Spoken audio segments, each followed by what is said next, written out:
Hi guys, welcome to my channel. ഇന്ന് ഇതാ പുതിയൊരു ബാക്ക്ഗ്രൗണ്ടിൽ നിന്നാണ് ഞാൻ വീഡിയോ ഷൂട്ട് ചെയ്യുന്നത്. ഒരു ചെറിയൊരു ഔട്ടിങ്ങിന് വന്ന ഞാൻ അവിചാരിതമായി ഒരു നല്ലൊരു അടിപൊളി കണ്ടന്റ് എനിക്ക് കിട്ടിയിട്ടുണ്ട്. അതാണ് ഇന്ന് നിങ്ങളെ ഞാൻ കാണിക്കാൻ പോകുന്നത്. ഇതുപോലെ പല പല സംഭവങ്ങളും കാണാനായും പുതിയ പുതിയ ലോകങ്ങൾ കണ്ടുപിടിക്കാനായും എന്റെ ചാനൽ നിങ്ങൾ ഉറപ്പായും എന്ത് ചെയ്തിരിക്കണം? സബ്സ്ക്രൈബ് ചെയ്തിരിക്കണം. അപ്പൊ വീഡിയോയിലേക്ക് പോവല്ലേ? അതിനു മുമ്പേ പഴയ വീഡിയോ കണ്ടായിരുന്നോ? ലൈക്ക് ചെയ്തായിരുന്നോ കൂട്ടുകാരെ? ഓക്കെ, അപ്പൊ ഇന്ന് നമുക്ക് വീഡിയോയിലേക്ക് കടക്കാം. ഇത് കുഴിപ്പള്ളി ബീച്ചാണ്. ഇവിടെ ഒരു 5 മിനിറ്റ് മുമ്പ് നടന്നൊരു സംഭവമാണ് ഞാൻ ലൈവായിട്ട് റിപ്പോർട്ട് ചെയ്യാൻ പോകുന്നത്. ദാ അവിടെ അങ്ങ് ദൂരെ വഞ്ചികൾ കാണാം നിങ്ങൾക്ക്. ദാ അവിടെ വഞ്ചികൾ കാണുന്നില്ലേ? അവിടെ നമ്മുടെ മത്സ്യബന്ധന തൊഴിലാളികൾ മീൻ പിടിക്കാൻ പോയിട്ടുണ്ട്. അതിന്റെ ഒരു ആഫ്റ്റർ എഫക്റ്റ് എന്ന രീതിയിൽ നടന്ന ഒരു സംഭവമാണ് ഞാൻ നിങ്ങളെ ഇന്ന് കാണിക്കാൻ പോകുന്നത്. ശരിക്കും പറഞ്ഞാൽ ഞാനൊക്കെ എന്നും കടപ്പുറത്ത് ചെന്ന് തീരത്തടിച്ച് കിടക്കുന്ന ഒരു വ്യക്തിയായിട്ട് പോലും എനിക്ക് ഇതുപോലൊരു അനുഭവം ഇതുവരെ ഉണ്ടായിട്ടില്ല. എന്തോ എനിക്കറിയില്ല, നിങ്ങൾക്ക് അങ്ങനെ ഉണ്ടായിട്ടോ? നിങ്ങൾ ആ വീഡിയോ കാണുമ്പോൾ നിങ്ങൾക്ക് മനസ്സിലാവും. എന്തായാലും വീഡിയോ ഒന്ന് കണ്ടു നോക്കൂ, അഭിപ്രായം പറയാൻ മറക്കരുത്. വീഡിയോ ഇഷ്ടപ്പെട്ടാലും ഇഷ്ടപ്പെട്ടില്ലെങ്കിലും സബ്സ്ക്രൈബ് ചെയ്ത് എന്റെ ഫാമിലി മെമ്പർ നിങ്ങൾ ആയിരിക്കണം.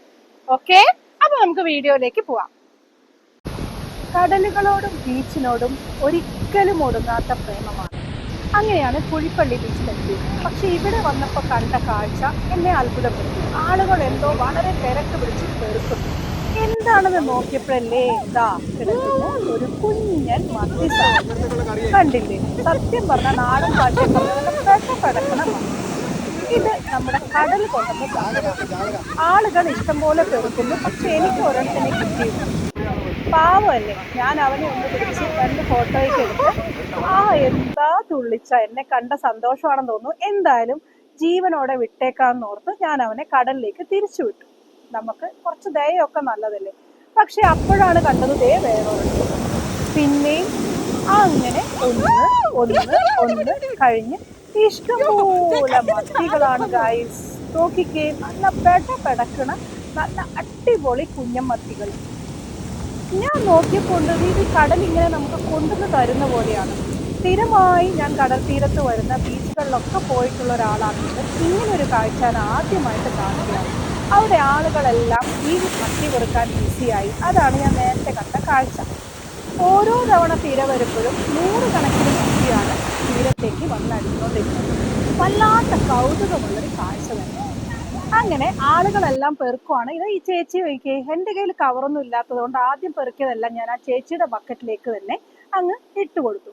പക്ഷെ പിന്നെയും ഇഷ്ടം പോലെ മത്തിയാണ്. അപ്പോഴാണ് ഞാൻ ഓർത്തത്, മത്തി വറുത്തത് എനിക്കും ഇഷ്ടമാണല്ലോ. അങ്ങനെ ബാഗിൽ തപ്പി നോക്കിയപ്പം ഒരു കവർ കിട്ടി. അങ്ങനെ ആ കവറിലേക്ക് ഞാനും പെറുക്കിക്കൂട്ടി തുടങ്ങി.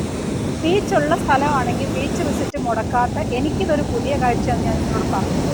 ഇനി ഇതിന്റെ സത്യാവസ്ഥ എന്താണെന്ന് നമുക്കൊന്ന് നോക്കാം. ഇത് നമ്മുടെ ചെമ്മീൻ സിനിമയിലെ ചാകരയൊന്നും അല്ല. മത്സ്യബന്ധനത്തിനായി നമ്മുടെ ചേട്ടന്മാർ കടലിലേക്ക് ഇറങ്ങിയ സീൻ ഞാൻ കാണിച്ചു തന്നുവല്ലോ. അവരുടെ വലയിൽ നിന്നും കൂമ്പി, അതായത് വല നിറഞ്ഞ് മെത്തി ഇങ്ങോട്ട് രക്ഷപ്പെട്ടോടി വന്ന മത്തികളാണ് ഗായ്സ് നമ്മുടെ കവറിലേക്ക് കയറിയത്. എന്താ അല്ലേ? പട പേടിച്ച് പന്തളത്തിരുന്നപ്പോ പന്തം കൊളുത്തി പട. അങ്ങനെ എനിക്കും കിട്ടി കുറെ എണ്ണം. അവിടെയുള്ള എല്ലാവരുടെയും തീൻമേശയിൽ നിന്ന് മത്തി പൊരിച്ചതാവും സ്പെഷ്യൽ. സ്ഥിരമായി ബീച്ചിൽ വന്നുകൊണ്ടിരുന്ന എനിക്ക് പോലും അറിയാത്ത പുതിയൊരു സംഭവമാണ് ഞാൻ പഠിച്ചത്. അതായത് വല കൂമ്പുക എന്ന് വെച്ചാൽ വല നിറഞ്ഞ് ഈ ചില മത്തികൾ പുറത്തേക്ക് ചാടും. ആ പുറത്തേക്ക് ചാടുന്നത് അടുത്ത തിരയിൽ ശരിക്കും പറഞ്ഞാൽ ജീവനും കൊണ്ട് രക്ഷപ്പെട്ട് ഇങ്ങോട്ട് വരുവാണ്. പക്ഷെ ജീവനും കൊണ്ട് രക്ഷപ്പെട്ടോ പാവങ്ങൾ? നമ്മളെല്ലാം പിടിച്ച് അതിനെ കറി വെക്കാൻ പോവല്ലേ. അപ്പൊ ഗൈസ്, ഇന്നത്തേക്ക് ഇത്ര മാത്രം. ഞാൻ വീട്ടിലേക്ക് പോവാണ്. ഈ പിടിച്ച മത്തി ഇന്ന് നല്ല അടിപൊളി മസാലയൊക്കെ പുരട്ടി വറുത്ത് പിന്നെ കറി വെച്ച് ഇന്ന് അടിപൊളിയാക്കണം. വീഡിയോ നിങ്ങൾക്ക് ഇഷ്ടപ്പെട്ടല്ലോ? ഇഷ്ടപ്പെട്ടെങ്കിൽ എന്ത് ചെയ്യണം? ചാനൽ സബ്സ്ക്രൈബ് ചെയ്യണം. അപ്പൊ അടുത്തൊരു വീഡിയോയുമായി കാണുന്നവരേക്കും ഗുഡ് ബൈ.